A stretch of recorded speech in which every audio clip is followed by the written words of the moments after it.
ഇന്ന് നമ്മൾ ഉണ്ടാക്കാൻ പോകുന്ന കിടിലൻ ടേസ്റ്റുള്ള ഈസി ആയിട്ട് തയ്യാറാക്കിയെടുക്കാൻ നല്ല അടിപൊളി പലഹാരമാണ് കേട്ടോ. പെട്ടെന്ന് തന്നെ ഉണ്ടാക്കിയെടുക്കാൻ ഈ സ്നാക്കിൽ അടിപൊളി ടേസ്റ്റാണ് കേട്ടോ. അപ്പോൾ ഇതൊന്ന് ഉണ്ടാക്കിയെടുക്കാണ്ട് ഞാനിവിടെ തന്നെ ആദ്യം ബൗളൊന്ന് എടുത്ത് വെച്ചിട്ടുണ്ട്. ആദ്യം ഇതിലോട്ട് ചേർത്ത് കൊടുക്കാനുള്ള മീഡിയം സൈസുള്ള സവാള ഉണ്ട്. 2 മീഡിയം സൈസുള്ള സവാള നീളത്തിലൊന്ന് കട്ട് ചെയ്തിട്ട് അത് ഇതിലോട്ടും ചേർത്തിട്ട് കൊടുക്കുക. അരിഞ്ഞെടുക്കുമ്പോൾ ഒറ്റയായിട്ട് കിട്ടിയിട്ടില്ല എന്നുണ്ടെങ്കിൽ നമ്മൾ കൈ വെച്ചിട്ട് ജസ്റ്റ് ഒന്ന് തിരുമിയിട്ടൊന്ന് ചേർത്ത് കൊടുക്കുക കേട്ടോ.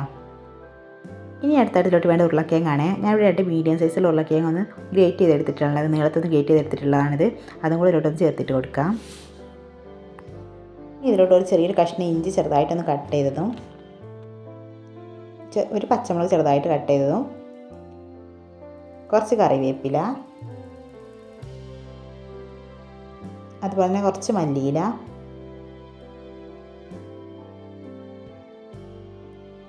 ഒരു ടീസ്പൂൺ കുരുമുളക് പൊടി,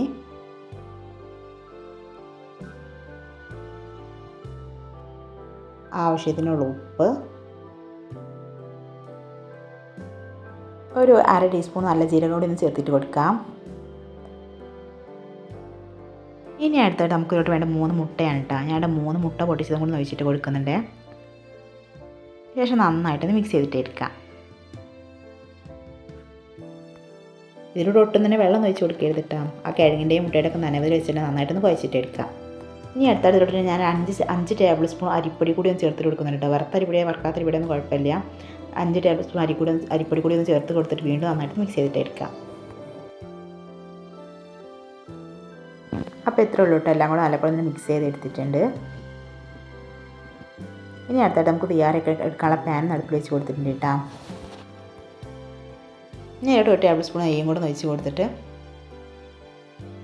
നെയ്യ് നന്നായിട്ട് ചൂടായിട്ട് നമ്മൾ നേരത്തെ മാറ്റി വെച്ചിരിക്കുന്ന ബാറ്റർ ഉണ്ടല്ലോ അതൊന്ന് ഒഴിച്ച് കൊടുത്തിട്ട് സ്പൂൺ വെച്ചിട്ടോ അല്ലെങ്കിൽ സ്പേഷ്യൽ വെച്ചിട്ടൊക്കെ നന്നായിട്ടൊന്ന് പരത്തിയിട്ട് എടുക്കാം.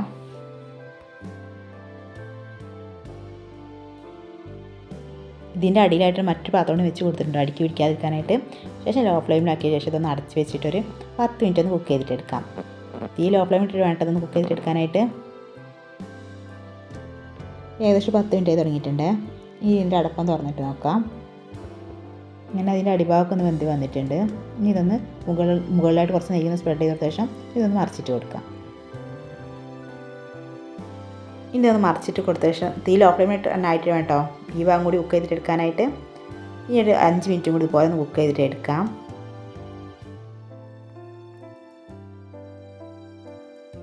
ഇപ്പോൾ ഏകദേശം 5 മിനിറ്റ് ആയി തുടങ്ങിയിട്ടുണ്ട്.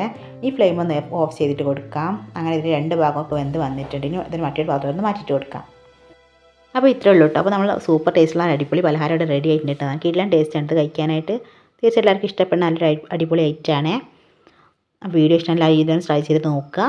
ലൈക്ക് ചെയ്ത് ചാനലൊന്ന് സപ്പോർട്ട് ചെയ്യണേ. നിങ്ങളുടെ ഫീഡ്ബാക്കും കാര്യങ്ങളൊക്കെ കമൻറ്റിലൂടെ ഒന്ന് അറിയിക്കുക കേട്ടോ.